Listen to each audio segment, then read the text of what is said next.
Lemon rice கஞ்சி.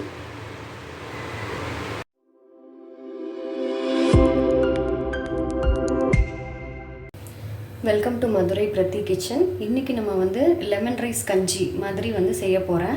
எப்படின்னா lemon ரைஸே குக்கரில் கொஞ்சம் குழஞ்ச மாதிரி செய்ய போகிறேன். ஸோ இது ரொம்ப சீக்கிரமாக பண்ணிடலாம், ரொம்ப சிம்பிளாக பண்ணிடலாம். அவசரத்துக்கு வெளியில் போயிட்டு வந்தோம் உடனே செய்யணும், டிஃபன் ஏதாவது செய்யணும்னா நீங்கள் இந்த மாதிரி செஞ்சு சாப்பிட்டு பார்க்கலாம், சூப்பராக இருக்கும். இது நீங்கள் ஊறுகாய் வச்சு கூட சாப்பிட்லாம், சட்னி வைக்கணும்னு அவசியமே கிடையாது. வாங்க எப்படி பண்ணலான்னு பார்க்கலாம். ஸோ நான் ஒரு குக்கரில் கடலெண்ணெய் ஊற்றிருக்கேன், கொஞ்சமாக ஊற்றிருக்கேன். நான் ஒருத்தருக்கு மட்டும் செய்ய போகிறேன், அதனால் கொஞ்சமாக ஊற்றிருக்கேன். இப்போ எண்ணெய் காஞ்சிருச்சு. நீங்கள் லெமன் ரைஸ் தாளிக்கிற மாதிரியே தாளித்து அப்படியே அரிசி போட்டு குக்கர்லேயே வேக வைக்க வேண்டியது. அடிஷ்னலாக தண்ணி ஊற்றணும், அவ்வளோதாங்க. கஞ்சி மாதிரி இருக்கும். ஸோ கொஞ்சமாக கடுகு,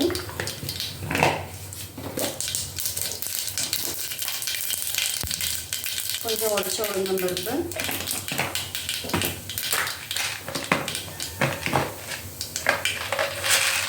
கொஞ்சமாக கடலைப்பருப்பு,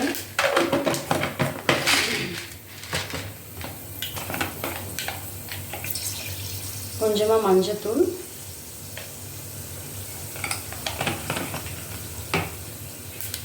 கொஞ்சமாக பெருங்காயத்தூள்,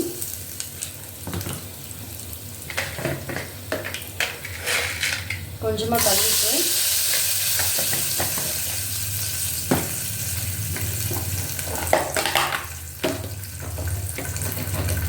நான் ஒருத்தருக்கு செய்ய போகிறதுனால நான் ஜஸ்ட்டு பாதி பச்சை மிளகா போட்டுக்கிறேன்.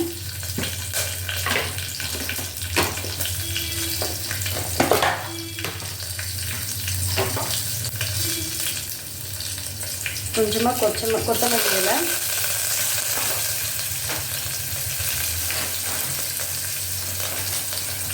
கொஞ்சமாக கருவேப்பிலை,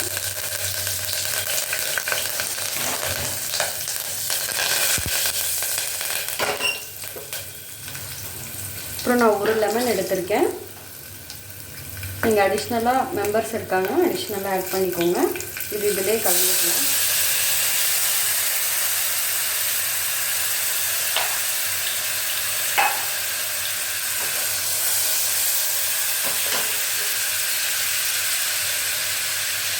ஸோ ஆல்ரெடி நான் ஒரு டம்ளர் அரிசி எடுத்திருக்கேன். ஒரு டம்ளர் அரிசிக்கு ஜென்ரலாக பச்சரிசினா நான் 2.5 டம்ளர் ஊற்றுனேன். இது இப்போ நான் 4 மடங்கு தண்ணி ஊற்ற போகிறேன்.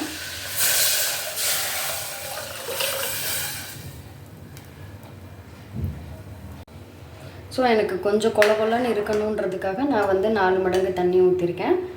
உங்களுக்கு உதிரியாக வேணும்னா நீங்கள் கொஞ்சம் தண்ணி கூட கம்மியாக சேர்த்துக்கலாம். இது ஜஸ்ட் ஒரு கஞ்சி மாதிரி, நார்மல் அரிசி கஞ்சிக்கு பதிலாக நீங்கள் இந்த மாதிரி செஞ்சீங்கன்னா சூப்பராக இருக்கும். ஊறுகாயோட தொட்டு சூப்பராக சாப்பிட்லாம். அவ்வளோதாங்க. குக்கர் மூடி வச்சு ஒரு விசில் வந்த பிறகு ஒரு 10 மினிட்ஸ் சிம்மில் வச்சா போதும்.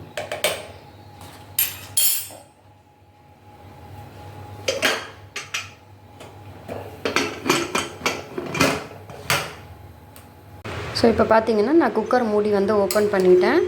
ஸோ பார்த்தீங்கன்னா கொஞ்சம் குழஞ்ச மாதிரி அப்படியே லெமன் ரைஸ் இருக்கும், சூப்பராக இருக்கும்.